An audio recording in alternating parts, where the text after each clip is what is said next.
nagagalang at nagpapasalamat sapagkat ang panibagong taon sa buhay ng batang si Jared ay yung ipinagkaloob.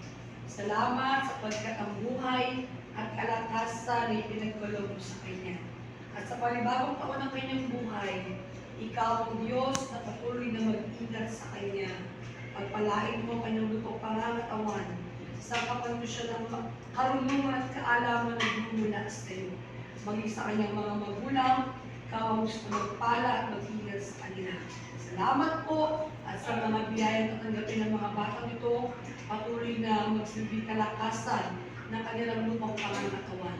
Ito po ang aming dalangin sa pangalan ni Jesus. Amen.